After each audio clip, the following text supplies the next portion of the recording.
আছে? ভালো, আমাদের সবাইকে খুব খুব আনন্দে রেখেছে। মিছরি আজ আমার চোখ খুলে দিয়েছে। সত্যি আমি তোমার অযোগ্য শিবানী।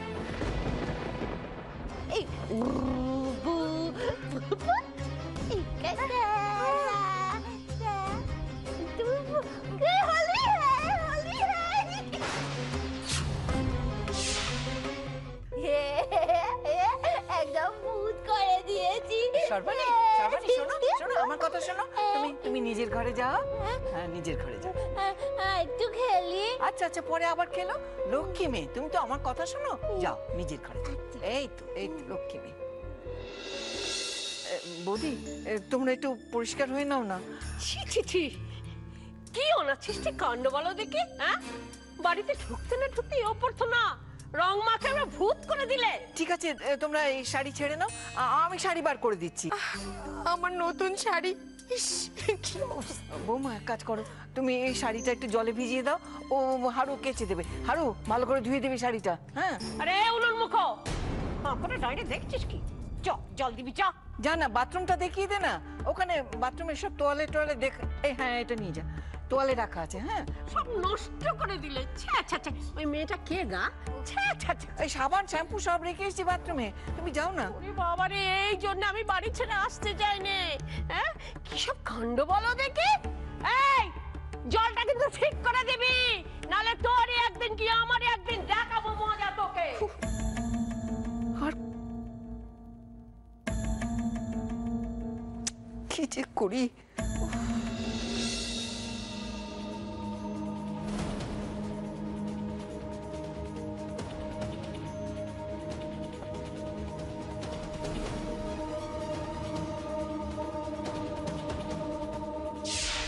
আমার মেজদিমার যখন আপনাকে প্রয়োজন ছিল তখন আপনি কোথায় ছিলেন?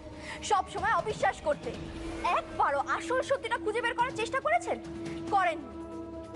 তাহলে আমি কোন ভরসায় আমি আমার মেজদিমাকে ছাড়বো আপনার সাথে?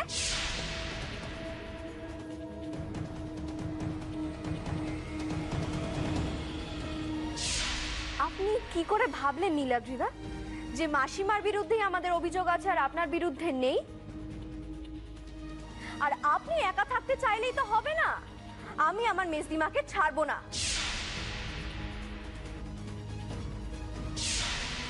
না শ্রাবণ, স্বামী হিসেবে নিজের যোগ্যতা যতদিন না প্রমাণ করতে পারবো ততদিন আমি তোমার মেজদিকে নিয়ে যাব না।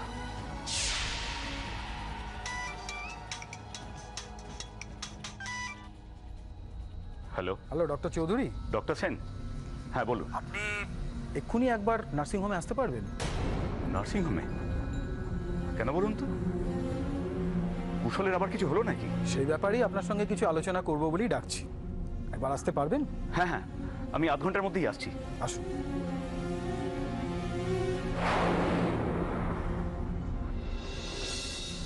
এ নাও মেজদিমা। কি হলো? তুমি কি আমার উপর রাগ করেছো? কেন তুমি এরকম করছো মেজদিমা? তোমার তো খুশি হওয়া উচিত যে তুমি নিজের আত্মসম্মানটা ওদের সামনে বিকিয়ে আসোনি। আজও বাড়িতে তোমার যে অপমান হয়েছে তাতে। মিছরি, এখন আমার তোমার সাথে এই সমস্ত ব্যাপার নিয়ে কথা বলতে ভালো লাগছে না। মেজদিমা, মেজদিমা, আমি জানি তোমার মন খারাপ। তুমি আস্তে আস্তে ঠিক সামলে উঠবে।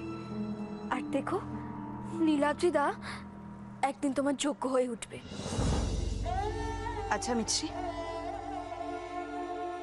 একটা কথা বলো তো আমাকে, এটা তুমি কেন করলে? সমস্ত প্রমাণ জোগাড় করে সবার সামনে আমাকে নির্দোষ প্রমাণ করে থানা থেকে ছাড়িয়ে নিলে, কেন করলে তুমি এটা? করবো না? কি কি বলছো তুমি? তোমার এই ঘটনার মধ্যে কোনো দোষ নেই আর আমি সেটা প্রমাণ করব না? তাতে কি লাভ হলো মিছরি? আমার সংসারটা বাঁচলো, নীলাদ্রির সাথে আমার সম্পর্কটা, সেটাও কি বাঁচাতে পারলে তুমি? কিছু হলো না।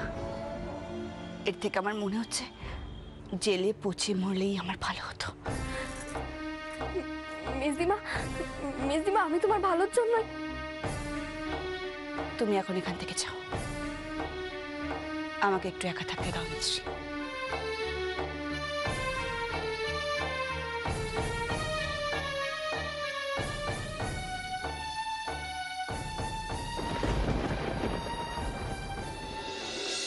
কুশল বাবু, আমি কিন্তু হাতটা ছেড়ে দেবো। দেখি আপনি ধরে রাখতে পারেন কিনা, দেখি নিজে নিজে। হ্যাঁ, চেষ্টা করুন, চেষ্টা করুন, আপনি পারবেন। একটু শক্ত করে রাখুন হাতটা, হ্যাঁ একটু শক্ত করে রাখুন। আমি ছেড়ে দিলাম কিন্তু। উনি তো হাত পা নাড়াচাড়া করতেই পারছেন না। কুশল বাবু, কুশল বাবু শুনতে পাচ্ছেন? দেখুন কে এসছে, বাবু এসছেন। আপনি চেনেন না? চেনেন তো এনাকে, দেখুন। ও কুশল বাবু। কুশল, তোর বাড়ি যেতে হবে তো। আমরা সবাই তোমার জন্য অপেক্ষা করে বসে আছি তো। মিতুল, ডোনা, ওরাও তোমার জন্য অপেক্ষা করছে।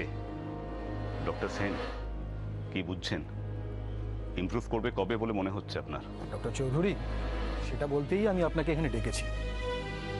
যেটা আশঙ্কা করেছিলাম মনে হচ্ছে সেটাই সত্যি হয়েছে। আশঙ্কা? উনি এর চেয়ে খুব বেশি ইমপ্রুভ করবেন বলে মনে হয় না। ডক্টর সেন কি বলছেন আপনি? যদি ভালো কিছু হয়ও, ম্যাক্সিমাম একটা হুইল চেয়ারে বসতে পারবেন হয়তো।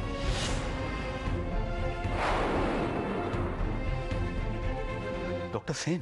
ইয়েস ডক্টর চৌধুরী, স্বাভাবিক জীবনে ফিরে যাওয়া হয়তো ওনার পক্ষে কোনোভাবেই সম্ভব নয়। হয়তো বলছি কারণ এখনো তো মানুষ মিরাকেলের ওপর বিশ্বাস করে। ওনার ব্রেনটা কাজ করছে না, কিছু কিছু অংশ প্যারালাইজ হয়ে গেছে। ঠাকুরজি, এই পাগল মেয়েটা কে? কোত্থেকে জুটলো?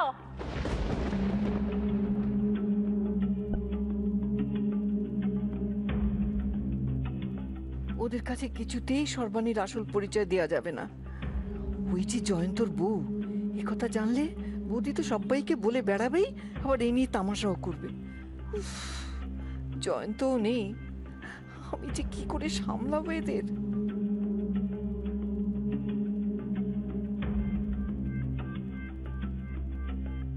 কি হলো বললে না যে? হ্যাঁ, ও আমাদের প্রতিবেশী, মানে আমাদের পাশের বাড়িতেই থাকে। পাশের বাড়ি? হ্যাঁ, মানে ওরা কদিনের জন্য বাইরে গেছে তো, আর মেয়েটা আমাকে খুব ভালোবাসে, তাই ওরা আমার কাছে রেখে গেছে, মানে আমার ভরসাতে রেখে গেছে আর কি। এই ছেলেটা, তুমি মিষ্টি খাও খাও। বাবা, নতুন জায়গায় নতুন বাড়িতে এসে তোমাদের আবার নতুন নতুন ব্যায়াম হয়েছে। হাওড়ার বাড়িতে তো কারোর সঙ্গে কথাই কইতে নেই। এসব উৎপাত ছিল নি, এসব দায়িত্ব কেউ নেয় নাকি? বলি, তোমার কি ভীমরতি হয়েছে? আরে বাবা, পাগল মানুষ, মাথার ঠিক নেই। কখন যে বিগ্রহে তার ঠিক আছে? হ্যাঁ, জয়ন্ত নেই, বলি একে নিয়ে তুমি দৌড়দৌড়ি করতে পারবে তো? ওহ, জয়ন্ত তার বউ এসব দেখে গেছে যত সব।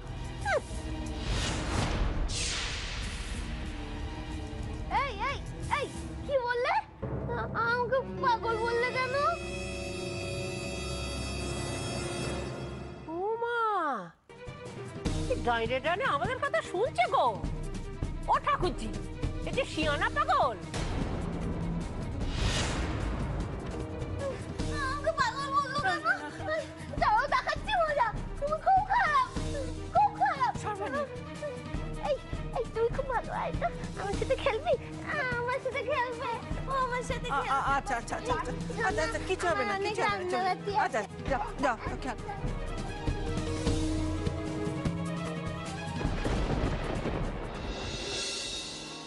বাড়ির বউয়ের মান সম্মান নিয়ে যখন তোমার এত মাথা ব্যথা, তাহলে তুমি কেন পড়ে রয়েছো এই বাড়িতে?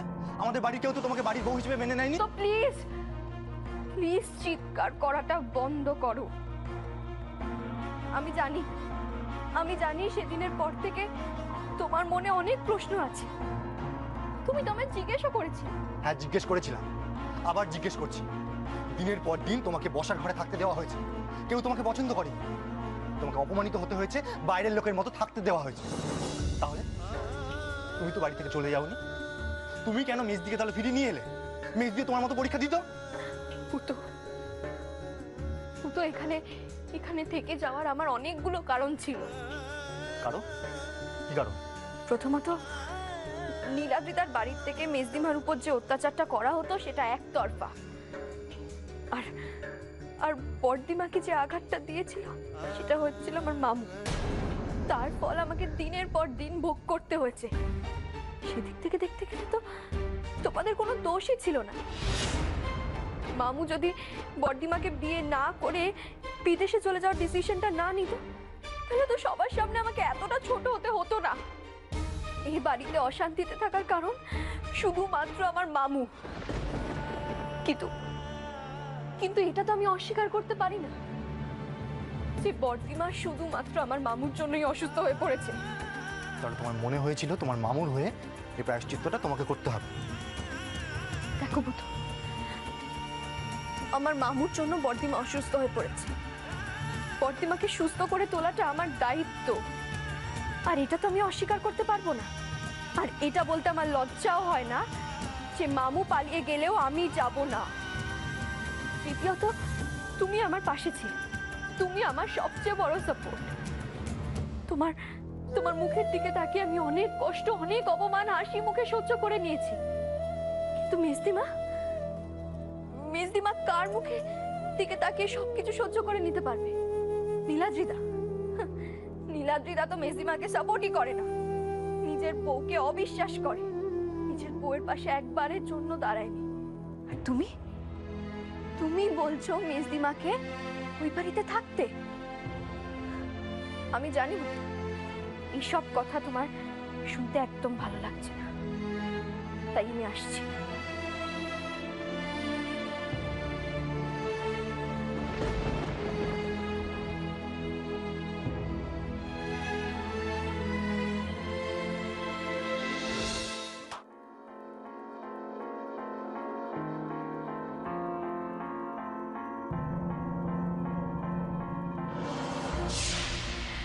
আমার জামাই শিবানীর জীবনে অনেক বড় ক্ষতি করে দিয়েছে, সেজন্য আমি সত্যিই লজ্জিত। আমি শিবানীর কাছে আমি ক্ষমা চাইছি তার জন্য।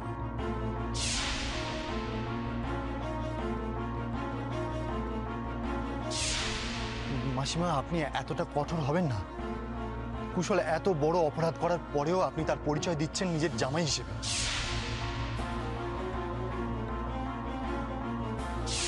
দুশ্চরিত্র লম্পট জামাই উনি মাথায় করে রাখতে পারে, কিন্তু মেজদিমার মতন মেয়েকে উনি পায়ে ঠেলে দিচ্ছে।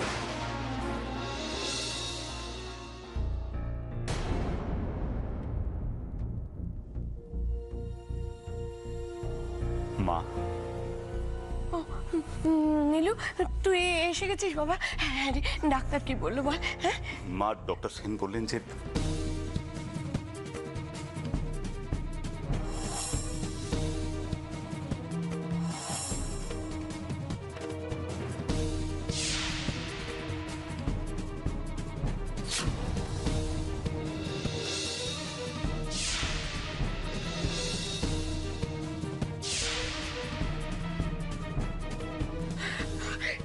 তুই কি বলছিস নীলু? না না না, এ হতে পারে না, এ হতে পারে না, এ হতে পারে না। মা, মা, এটাই হয়েছে মা। দেখো, আমিও তো একজন ডক্টর, আমি নিজে কুশলের রিপোর্টগুলো দেখে ডক্টরদের সঙ্গে কথা বলে তারপর তোমাকে বলছি। মা, কুশল হয়তো আর কোনোদিনই তার স্বাভাবিক জীবনে ফিরতে পারবে না মা। আমি কি পাপ করেছিলাম? তুমি আমায় কেন এত শাস্তি দিচ্ছ ঠাকুর? এই দিনটা দেখার আগে আমার মৃত্যু হলো না কেন? মা, কি করছো মা? নিজেকে কন্ট্রোল করো মা। মা শোনো, দেখো মা, আমার মনে হয় মিতুলকে এবার সবকিছু বলে দেওয়া দরকার। হ্যাঁ মা, ওর জীবনে একটা এত বড় ঘটনা ঘটে গেল, ওকে তো সবকিছু বলা দরকার এবার। কতদিন আর লুকিয়ে রাখবো বলো? না না নীলু না, মিতুলকে কিচ্ছু বলা যাবে না, মিতুলকে কিচ্ছু বলা যাবে না। দেখো মা, মিতুলকে এবার শক্ত হতে হবে। এই সংসারের হাল তো ওকেই ধরতে হবে, ডোনাকে মানুষ করতে হবে। আমরা ওর পাশে আছি, কিন্তু কুশলকে এনে কোথায় রাখবে, কি করবে, কুশলের অফিসের সঙ্গে কথা বলা, এসব তো মিতুলকেই করতে হবে, তাই না? না না নীলু, মিতুলকে কিচ্ছু বলা যাবে না, কিচ্ছু না। এমনিতে মেয়েটা হাত মরা হয়ে আছে, এইসব খবর জানলে মেয়েটা আমার পুরো মরে যাবে নীলু, মরে যাবে। এত বড় আঘাত ও সহ্য করতে পারবে না। মা না না নীলু, যা ব্যবস্থা করবো তুই কর, তুই দায়িত্ব নিয়ে কর, কিন্তু মিতুলকে কিচ্ছু বলবি না, মিতুলকে কিচ্ছু বলবি না, কিচ্ছু বলা যাবে না মিতুলকে, কিচ্ছু না। মেয়েটার কি হবে আমি ভাবতে পারছি না। এই তুই চা খাবি? হ্যাঁ এই শোনো না, শোনো না, শোনো। এই চুপ করো না, তুমি চা দিচ্ছি দেখছো না? হ্যাঁ। তুমি চা খাবে? না না, আমি খাবো না, ওকে দাও। শোনো না, এই যে চা খাও না। না না না, আচ্ছা ঠিক আছে। আচ্ছা শোনো না, বলছি কি তোমাদের বাড়িতে কে কে আছে? শোনো না, দেখছো না আমরা খেলছি, খালি বক বক করছো কেন? এই শোন, তুই না এটা নিয়ে বাজারে যাবি, হ্যাঁ বাজার করে নিয়ে আসবি, তারপর আমি রান্না করে দেবো। তুই বলবি তাড়াতাড়ি রান্না করো, তাড়াতাড়ি রান্না করো, আমার অফিস যেতে দেরি হয়ে যাচ্ছে। আমি বলবো পারবো না অত কাজ করতে, ঠিক আছে? হ্যাঁ হ্যাঁ, ওই বাজারে যাবে। শোনো না, তোমাদের কি ওই বাড়িটা, ওই যে রাস্তার ধারেতে হলুদ রঙের বাড়িটা, ওটা তোমাদের? ওই যেটার সামনে একটা বড় গেট আছে, ওই বাড়িটা তোমাদের? না তো, আমার তো এই বাড়িটা। আগে একটা অন্য বাড়িতে থাকতাম, এখন এখানেই থাকি। এই বাড়িটা তোমার হতে যাবে কেন? তুমি তো এখানে কয়েকদিনের জন্য বেড়াতে এসেছো, তাই না? হ্যাঁ কি মা, মেয়েটা কি বোকা, কিচ্ছু জানে না। কদিনের জন্য আসবো কেন? এটা তো আমার শ্বশুর বাড়ি হয়, বিয়ের পর তো সবাই শ্বশুর বাড়িতেই থাকে, কিচ্ছু জানে না, বোকা। শ্বশুর বাড়ি? হ্যাঁ, এটাই তো আমার শ্বশুর বাড়ি হয়। ওই যে ছোট ছোট চুল, ওটা আমার মাসি শাশুড়ি হয়। মাসি শাশুড়ি? কি বলছো কি তুমি? ঠিকই তো বলছি, আমার মাসি শাশুড়ি হয়। আর আর তোমার বর?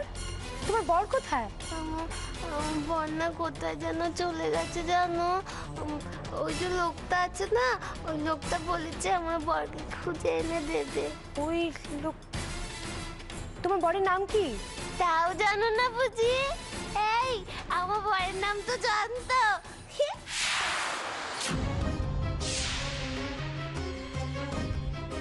জয়ন্ত? হ্যাঁ, এই তুমি এবার যাও তো, দেখছো না ওর অফিসে যেতে দেরি হয়ে যাচ্ছে, তুমি যাও তো।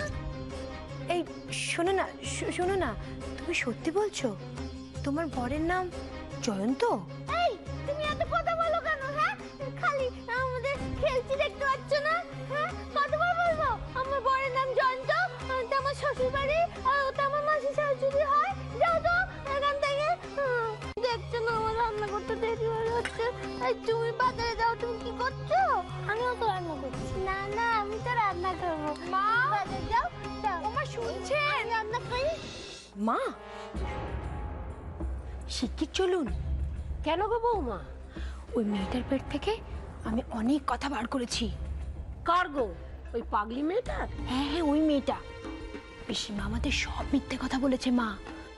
ও পাশের বাড়ির মেয়ে না ছাই, ওই তো দাদার বউ।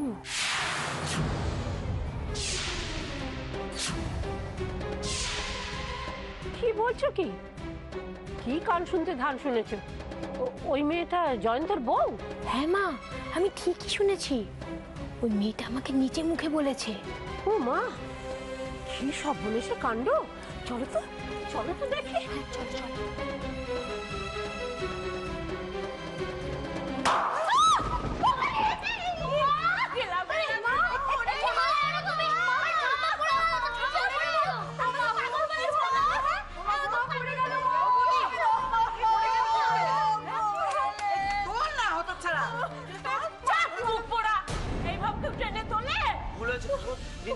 না ওই বউটা আমার ঠাম্মাকে ফেলে দিল। না মা কোথায় কিছু শুনে কিছু করেনি, ওর নামে মিছিমিছি দোষ দিও না। ও বাবারে, চুপ করো তো, চুপ করো। ঘরে পাগল পুষে রেখে দিয়েছো, মানুষের অনিষ্ট করছে, আবার তারই হয়ে সাফাই গাইছে। কি বলছো বৌদি? এই পাশের বাড়ির লোকেরা আমার উপর ভরসা করে ওকে দিয়ে গেছে, বাবা। বড্ড মায়া পড়ে গেছে ওকে কিছু বলো না। হ্যাঁ? তোমার কোথায় লেগেছে বলো, আমি ওষুধ লাগিয়ে দিচ্ছি। আর কত মিছে কথা কইবে তুমি? তোমার যে এমন ছিল আমার তো জানা ছিল না। মিথ্যে কথা? তা নয় তো কি পিসিমণি, ওই পাগলটাই যে দাদার বউ সেটা আর আমরা বুঝিনি ভেবেছেন?